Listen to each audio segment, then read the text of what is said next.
दोस्तों आज बात करते हैं काल्पी की, उस नगरी की जहाँ से मैं बिलोंग करता हूँ। काल्पी सिर्फ एक नाम नहीं, एक इतिहास है। एक ऐसी जमीन जिसे कभी कालप्रिय भी कहा गया, जहाँ सभ्यता की सांसें लगभग 45,000 साल पुरानी हैं और परंपरा आज भी जीवित है। उत्तर प्रदेश के जालौन जिले में यमुना नदी के दक्षिणी तट पर बसा ये शहर कानपुर से 78 किलोमीटर दक्षिण पश्चिम की ओर और झांसी से NH 27 रेलवे मार्ग से जुड़ा है। और ये शहर समुद्र तट से 112 मीटर ऊंचाई पर स्थित है। लेकिन इसकी ऊंचाई सिर्फ भौगोलिक नहीं, बल्कि ये ऊंचाई इतिहास, संस्कृति और बलिदान की भी मिसाल है। काल्पी की धरती पर पाषाण युग के वो निशान मिले हैं जो बताते हैं यहाँ 45,000 वर्ष पूर्व भी इंसान रहते थे। पत्थर और हड्डी के औजार आज भी इसका प्रमाण है।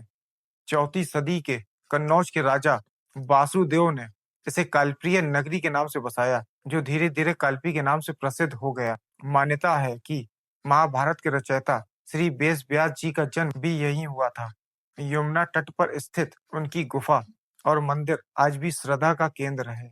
वेद व्यास जी के बाल रूप की स्मृति में बना किशोर मंदिर भी यहाँ मौजूद है। यह शहर धर्म, ज्ञान और दर्शन का संगम रहा है।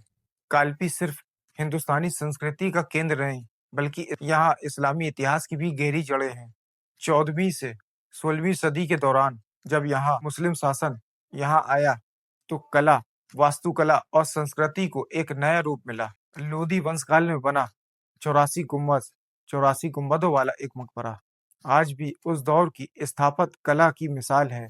इसकी दीवारों पर इस्लामी, अरबी, फारसी लिपियां आज भी देखी जा सकती हैं। काल्पी की गलियों में आज भी कई पुरानी मस्जिदों और मदरसों के निशान समेटे हुए हैं, जो कभी इस्लामी ज्ञान और अध्यात्म का केंद्र रहा है।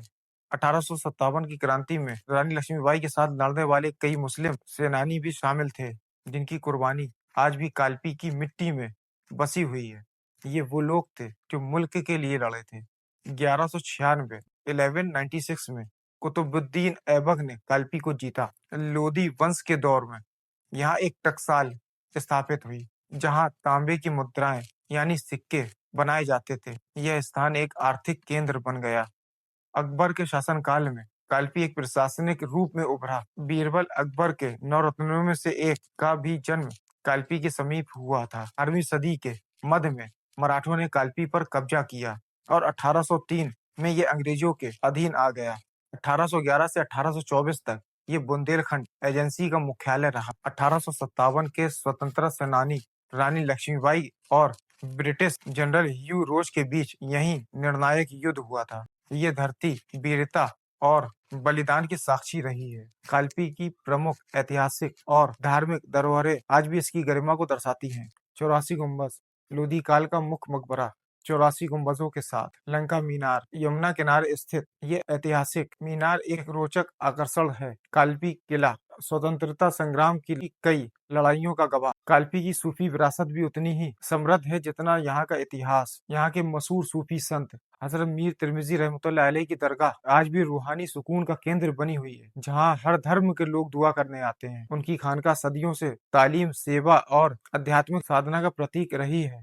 इसके अलावा काल्पी में हजरत कलामुद्दीन चिश्ती रहमतुल्लाह अलैह के अलावा और भी कई सूफी संतों की दरगाह मौजूद है, जिन्होंने मोहब्बत, इंसानियत और भाईचारे का पैगाम दिया। ये सूफी केंद्र आज भी गंगा जमुना तहजीब को जीवंत रखते हैं। वेद व्यास मंदिर और गुफा महाभारत के रचयिता को समर्पित है। सूर्य मंदिर नगर शैली में निर्मित प्राचीन सूर्य देव का मंदिर। यह क्षेत्र हल्की और शुष्क जलवायु वाला है। यहाँ सालाना लगभग 892 मिलीमीटर बारिश होती है और औसतन तापमान 26 डिग्री सेल्सियस रहता है। काल्पी आज भी एक जीवंत व्यापारिक केंद्र है। गेहूं, तिलहन, कपास, घी और विशेष रूप से हस्त निर्मित कागज की कारीगरी के लिए प्रसिद्ध है। यहाँ बना कागज देश भर में अपनी अलग पहचान रखता है।